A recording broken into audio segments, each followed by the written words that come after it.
there is a particular level of focus and rigidity and commitment that you have to take when you're dealing with the matrix as a fully functional reanimated African.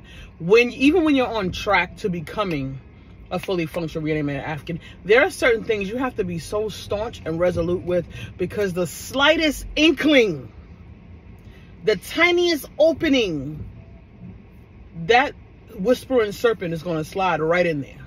I mean, your ego, flattery. See, people can't flatter me. They try to flatter me. I don't know what they think they're going to get. They think they're going to get something out of me. You cannot flatter me. You have to be in your energy, and you have to be authentic. If you're not, I will know. I always know. I give people grace. I give them the opportunity to observe, because I realize our people are so hurt. We are so hurt. We're so hurt that we hurt good things. We're so hurt that when I'm being good to people, when I'm servicing them from a silver platter, when I'm giving the goodness and the love, they are suspicious. You must be up to something. You must have an ulterior motive. You don't feel that you should have it.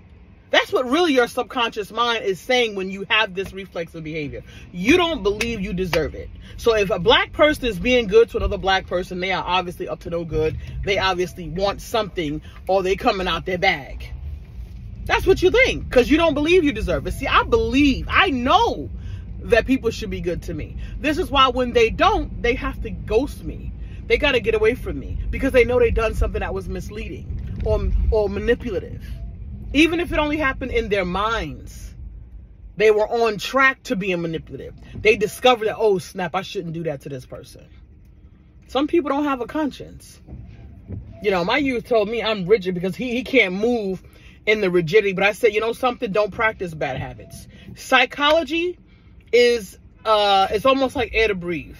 The way you experience the social environment, social cues, stimuli, the way you learn based on your environment. People try, I am an anomaly because I chose to do something different. I chose to use the differences that were in my mind to cause me to have a better way of being. I use those things.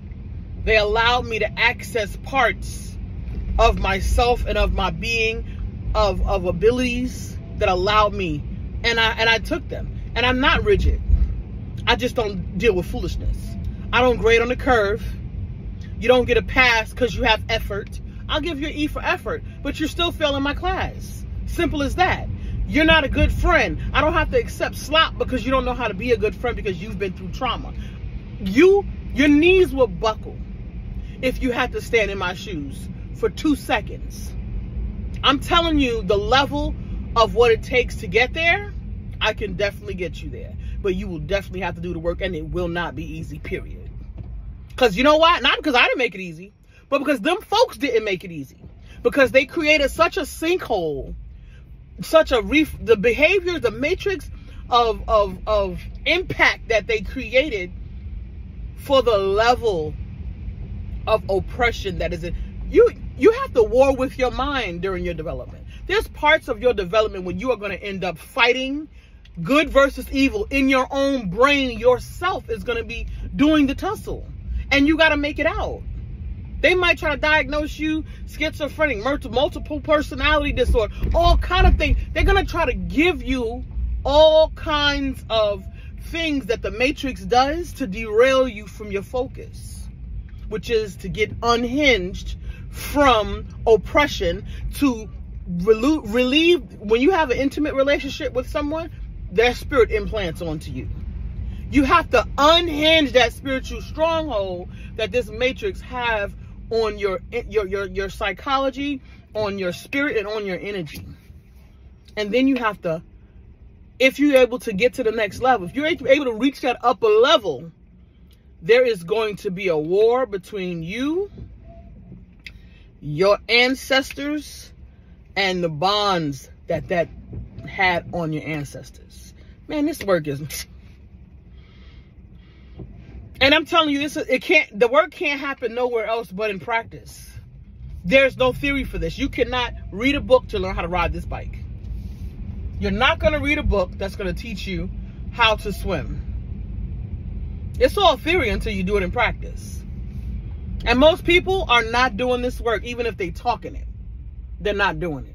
There's all kind of little gray areas, little windows, little cracks and crevices that they leave open because they didn't want to do that work, because they didn't want to make those decisions, because they didn't want to set apart and be resolute about it.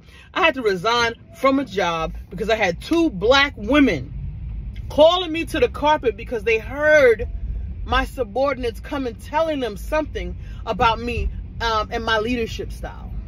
No, I didn't hire them. Y'all hired them. They came into this space, and see, the way I deal with people, my hiring practices are unbiased because I do tests, analysis. I need you to have a function. You are in my space as a part of this team. I have an insight, lean train, and the ability to audit your work. I need you to be a function. If you cannot be a function, I'm not concerned with what's on the paper, because I know people lie about resumes. I know people line up references and have people that like them say things about them on the phone. So you're going to get a practical when I hire you. Practical. That's going to test your specific skill sets in different areas. And what they do to me, they try to give me real life experiences so they can lean into my experience and my education, which is extractionary. That's not the same thing. I actually give a test and I have a conversation, and there's certain language, there's certain industry jargon that should show up in your work if you actually know how to do your job, which I do know that most of the time, us as African people, because we know that there is really no benefit in being good on the job. It really isn't. You know, you have to do so much bootlicking and kissing butt and doing all of these things that most of us just do enough to get by. I work with those people, and you can't be on my team doing enough to get by, but I am easy to work with, and I am a natural teacher. I'm a trained teacher. So anybody can learn anything from me because I'm going to lay it out for you. And I actually have the spiritual intention, the emotional intention to set you up to win. See, most people can't train. They don't train. They don't know how to train. They got leadership positions because somebody liked them. They got promoted because they were in the area. They were the last person on the staff from the old group. So we just promoted that person up. And that person doesn't have the skill. That person is not a leader. That person is a doer. There's a difference in leadership and doing. Different. Leaders create. If you waiting to see me walk in the building and now all of a sudden you start getting inspired because you're watching me, what I'm doing, and you're editing me, then you're not a leader. You're not a leader. Because leaders have innovation. They have vision they can see for themselves. You don't have the skill. Or you don't have the insight. You can develop it because leadership can be taught. But you don't have it yet. So my son is telling me that I am rigid, but he doesn't recognize it's not about being rigid. It's about you need to make sure that you don't dance with the devil. You got to make sure you don't dance with the devil until you reach a level where your wisdom and your intuitive and your guides carry you as they need to. And if you don't practice bad habits, then you'll never have to worry about decoding bad habits, because bad habits are hard to break. Habitual muscle memory of bad things, that just makes your job that much more harder. You already have enough to tussle with trying to get unhinged from the matrix. Don't make bad decisions for yourself, which we do as people all the time. We do as a community all the time. In our families, we do it to each other all the time. All the time. So this is not about me being rigid. This is about me being committed and determined and utilizing my skills to get where we need to get to. So, I mean, but I goof off every now and again because I have like a crazy, my humor is like insane. But I'm just saying that this is the work that it is. And for so many people who just settle for being surface nice, well, I'm not a mean person. I don't hurt people. I don't go out and I don't be malicious and I don't curse people out and I don't kick people's cars and I don't, spit in people's faces. So what? You're not a nice person. You shouldn't be doing any of those things because that is not a part of a civil society. You don't get a pass for doing the things you're supposed to do. You get honored for doing above and beyond. And most people, they can barely reach the basics. Barely. Like, do an audit of yourself. You're not hardly at base level. You're not hardly at passing. You be wearing masks. You be trying to fool everybody. You be faking the funk. That's what you be doing. I'm just saying. That's what it is, family. So make sure that you are clear and aware. Check yourself. I'm not being rigid, but you will have to be committed.